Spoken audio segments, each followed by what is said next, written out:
el programa de hoy, en Nicaragua, la dictadura de Daniel Ortega disuelve 1.500 organizaciones no gubernamentales. La mayoría son católicas y evangélicas.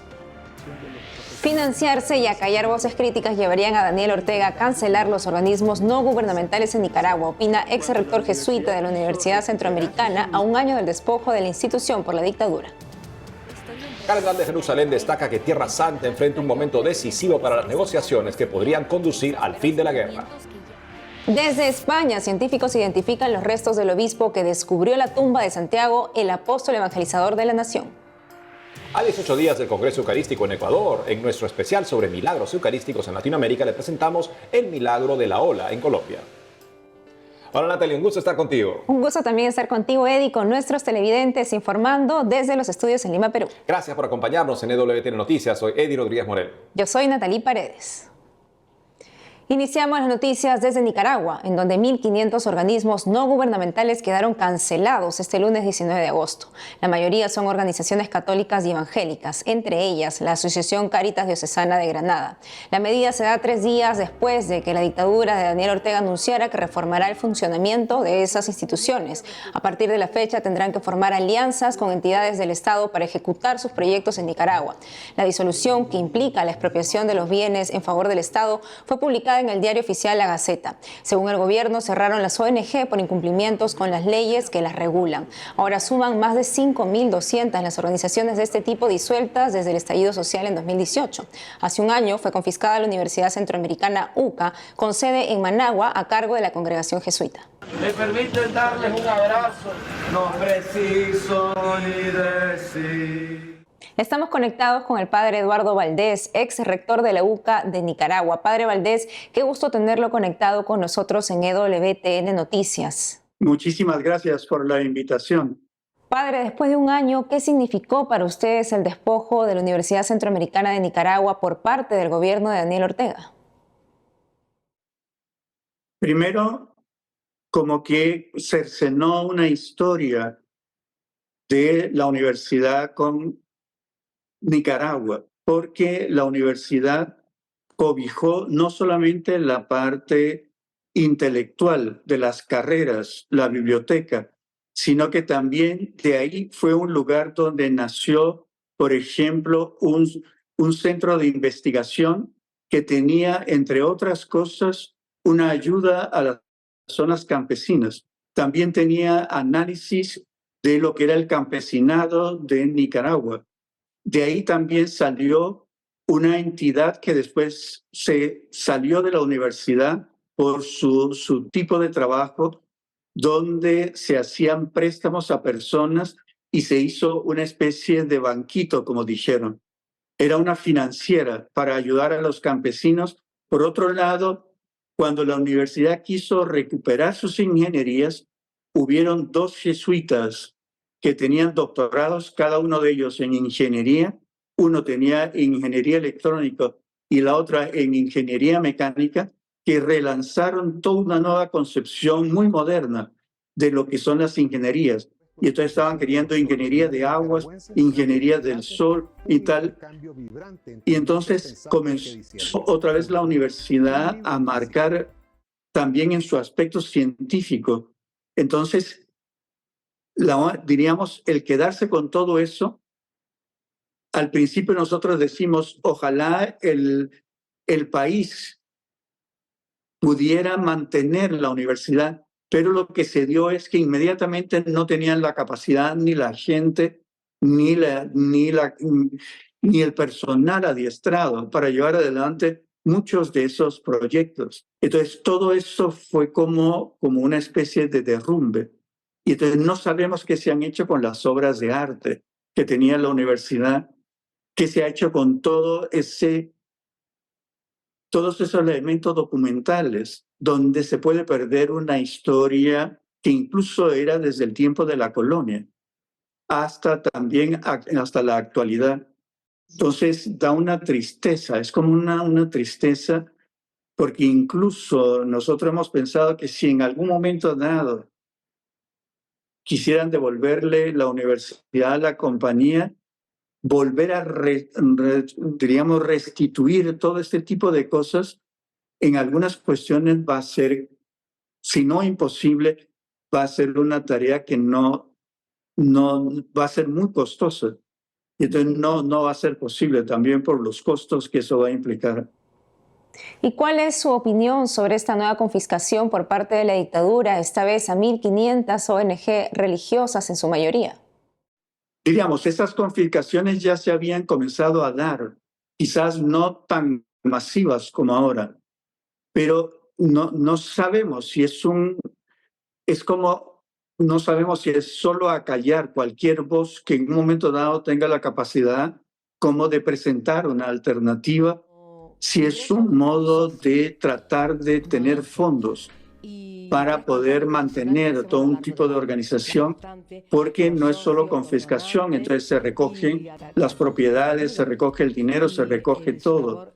Y entonces es otro modo de tener acceso a posibilidades económicas, de poder llevar otro tipo de planteamiento.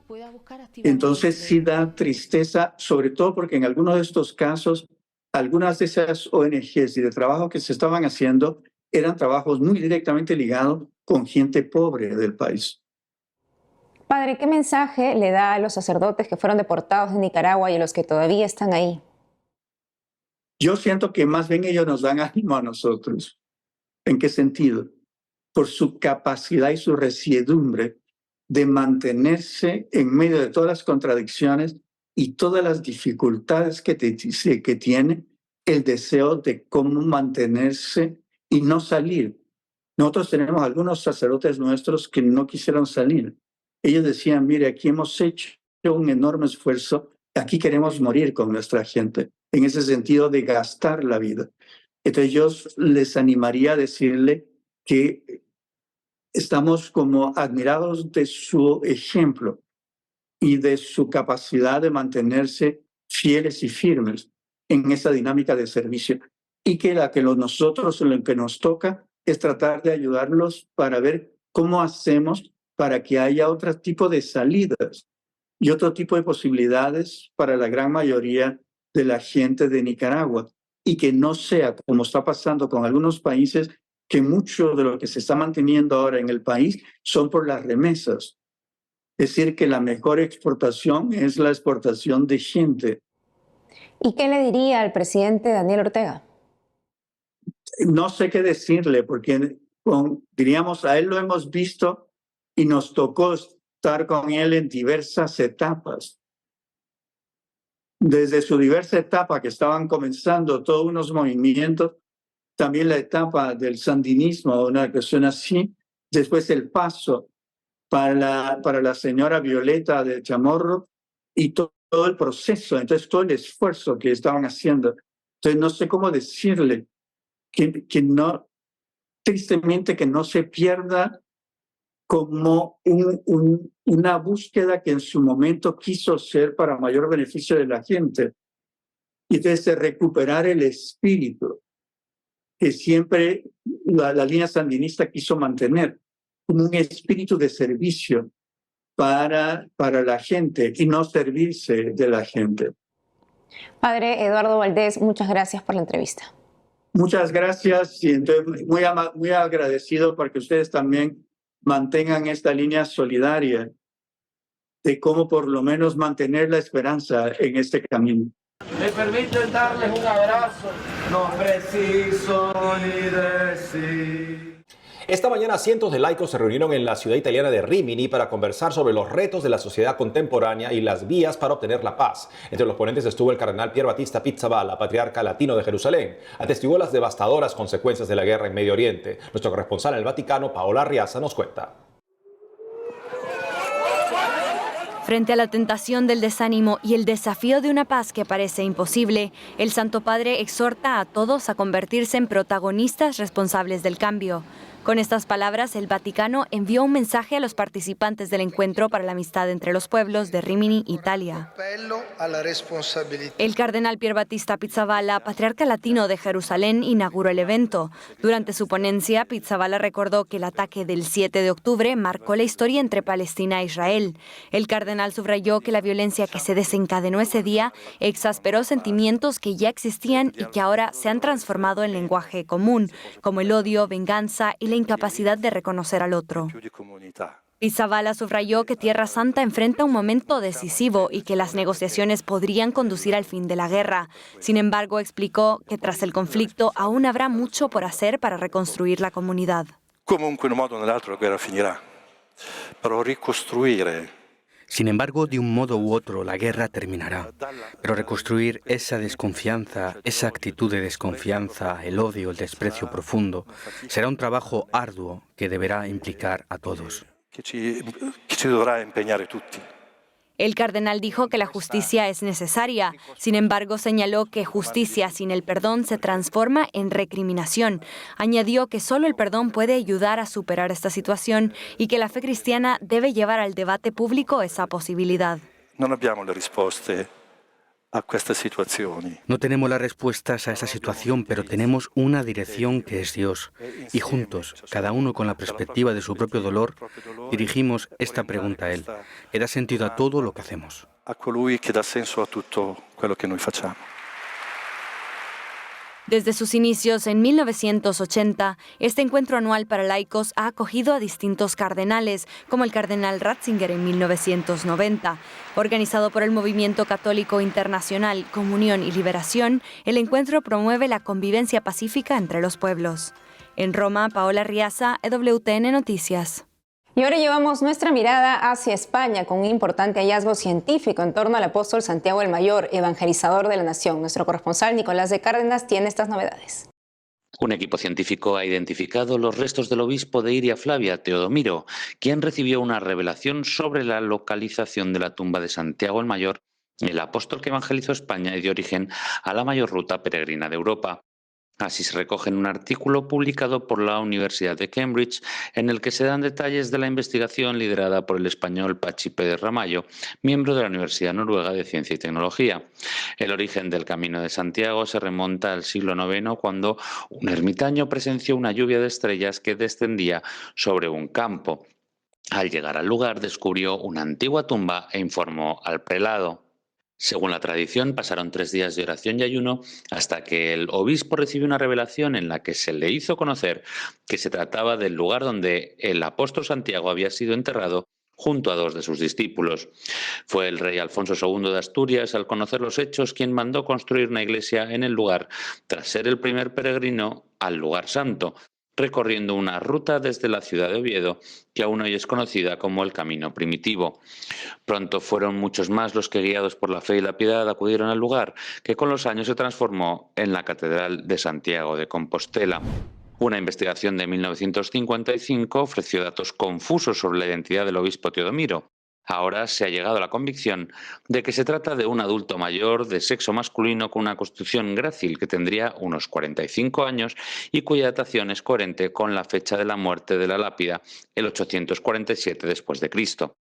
De las pruebas también se deduce que se trata de un individuo que vivió cerca de la costa, dato también aplicable al obispo de Iria Flavia, actual Padrón, municipio costero en Galicia. Esta investigación muestra que la ciencia no contradice la fe, sino que la complementa y en ocasiones como esta la refuerza. Desde España, Nicolás de Cárdenas, EWTN Noticias. Hacemos una pausa y al volver, a 18 días de Congreso Eucarístico en Ecuador, en nuestro especial sobre milagros eucarísticos en Latinoamérica, le presentamos el milagro de la ola en Colombia. Además, ante la incertidumbre sobre los resultados electorales en Venezuela, los países vecinos se preparan para una posible nueva ola de migrantes. Regresamos con más noticias con Enfoque Católico.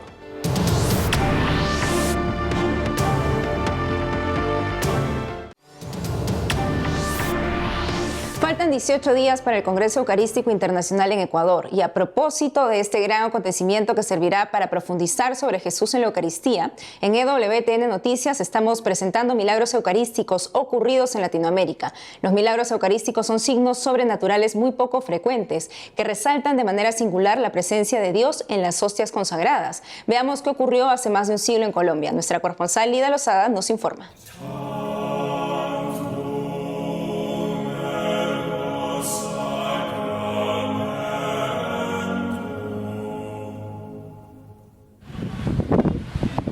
La perla del Pacífico colombiano. Así es conocido el distrito de San Andrés de Tumaco, ubicado en el departamento de Nariño. El 31 de enero de 1906, sus aguas y sus habitantes atestiguaron el único milagro eucarístico que hasta hoy ha sido registrado en el país, el milagro de la ola.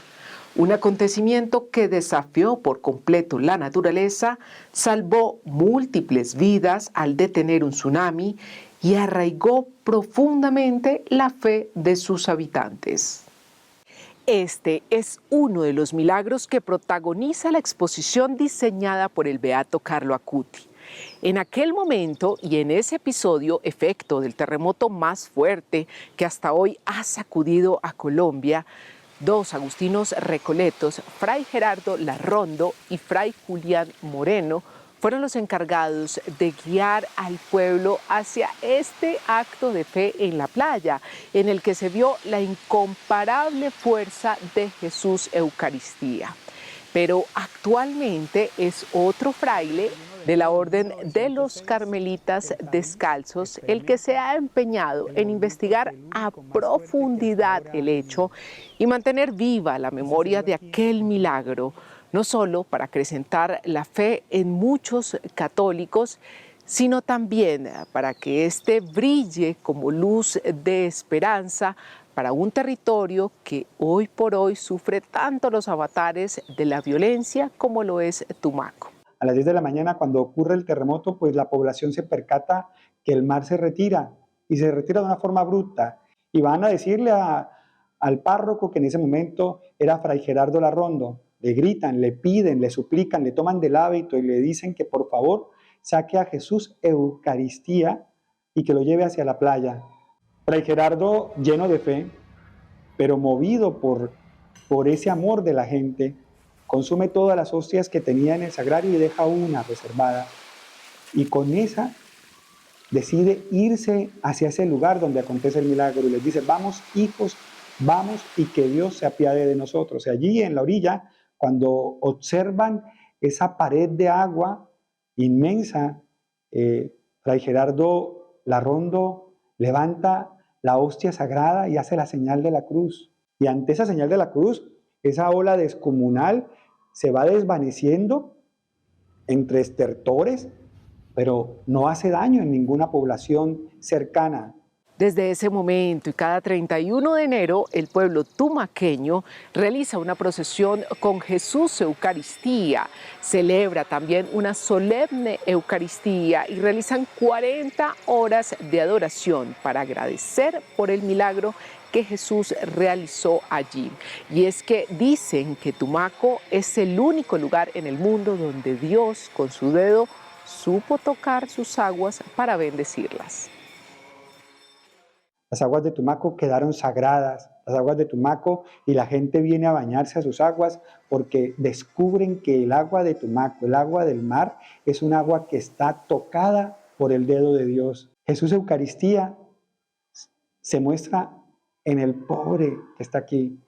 Si tú quieres conocer el milagro eucarístico, tienes que ver la fe de la población de Tumaco, que fueron los que motivaron al sacerdote.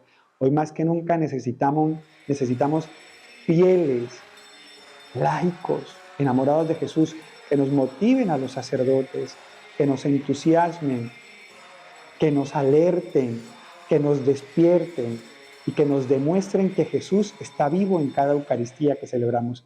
Y es que este milagro tiene otra dimensión muy especial. Se trata del interés y la insistencia del entonces joven enamorado de la Eucaristía, Carlo Acuti, para poder conocer el milagro a profundidad y hacerlo parte de su exposición. A propósito de su canonización, que está próxima a celebrarse, esto es lo que dice Fray Ebert. Cuando nosotros hacemos investigación exhaustiva sobre Carlo Acutis, descubrimos que él tenía en su corazón metido a Tumaco, tanto así que hizo llamadas para poder conocer a fondo lo que había sucedido aquel 31 de enero de 1906. Quería tener una información concisa, clara y certeza para poder hacer esa investigación sobre los milagros eucarísticos. A él nos encomendamos para que sigamos amando a Jesús Eucaristía, para que sigamos doblando rodilla y para que a ejemplo de Él nosotros seamos unos evangelizadores constantes del milagro de Dios a través de la Eucaristía. Todo esto para que las generaciones actuales y futuras puedan seguir dando testimonio de un milagro de grandes proporciones que ocurrió gracias a lo que es el centro de nuestra iglesia, la Eucaristía. En Colombia, Lida Lozada, WTN Noticias.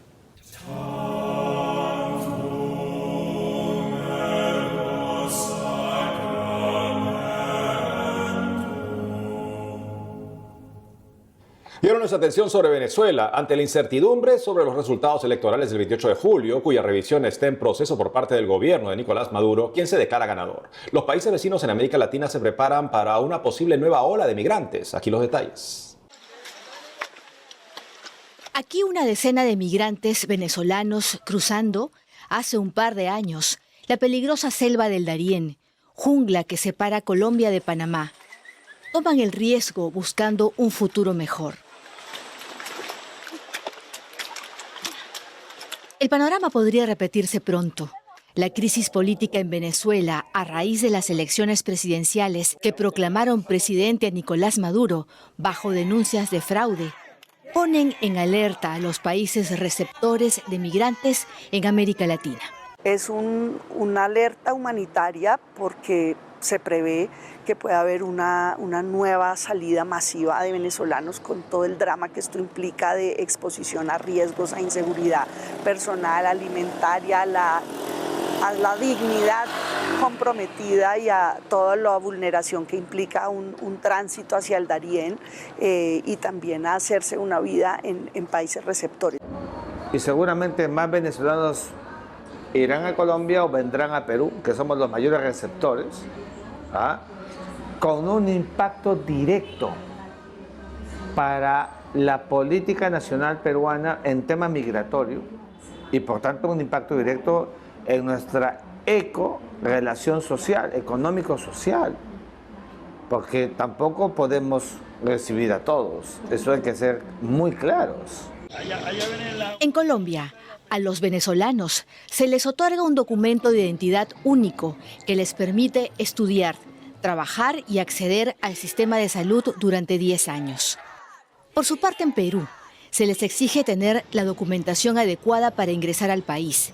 Sin embargo, muchos de ellos no tienen los papeles en regla, lo que permite a las empresas locales contratar a migrantes venezolanos y pagarles una tarifa más baja de la estándar. Es lo que cuenta Associated Press, una trabajadora peruana en la capital. Esta mujer es la responsable de su familia. Sí, nos ha afectado bastante, a la población del Perú nos ha afectado bastante, porque digamos ellos por no tener los papeles o no tener un hogar así, digamos que nosotros ganamos un sueldo digamos de 60 diarios y ellos se van por 40 soles, la mitad. Entonces todos los empresarios, ¿qué le va a convenir? Coger a ellos, pagarle y encima ya evitan pagar lo que les corresponde a ellos, ¿no? En Chile, el gobierno de Gabriel Boric ha discutido medidas para aumentar la seguridad fronteriza. Ya ha endurecido los requisitos de documentos y entrada para extranjeros, con el objetivo de frenar la migración irregular. Algunos ciudadanos explican por qué se oponen a recibir a migrantes venezolanos. Lo que no aceptamos, y por eso la gente se ha puesto tan xenófoba, es por el asunto de los delitos. Acá en Chile era un país muy tranquilo, muy tranquilo. Los delitos eran de muy poca monta, no tan sangrientos. Ahora tenemos sicariato, lo que nunca existió en este país. Secuestros tampoco, nunca existió. Y ahora los tenemos, y una parte rutinaria ya del diario vivir. Se estima que 7,7 millones de venezolanos han dejado su país desde 2014, según la Agencia de la ONU para los Refugiados. Colombia es el país que ha acogido el mayor número de migrantes, seguido por Perú, Chile, Brasil y Ecuador. Ahora les contamos que en una reciente conferencia sobre la vida de la Iglesia Católica en China, bajo el gobierno comunista, se enfatizó la necesidad de abordar la disminución de las vocaciones sacerdotales. También se habló de la importancia de que los laicos, jóvenes y adultos, asuman la tarea de evangelizar y asumir responsabilidades pastorales. Como se recuerda, China tiene prohibido el culto religioso a los menores de 18 años. Asimismo, el gobierno busca que los diferentes credos se ajusten a la ideología del Estado. Sin embargo, durante las charlas se destacó la historia de la Iglesia en China, que intenta mantener su identidad católica y al mismo tiempo mantener su propia cultura. De igual modo, se resaltó la lealtad del clero en China hacia la Santa Sede. La conferencia Nuestra Esperanza está en Cristo se realizó del 2 al 4 de agosto en Chicago. Fue organizado por la Asociación Católica Estados Unidos-China, con sede en California. Amigos, hemos llegado al final del programa. Gracias por habernos acompañado hasta este momento. No dejen de seguirnos en las redes sociales, también de lunes a viernes a las 12 del mediodía, hora de Miami, en Radio Católica Mundial y su programa Más que Noticias con un servidor. Hasta entonces.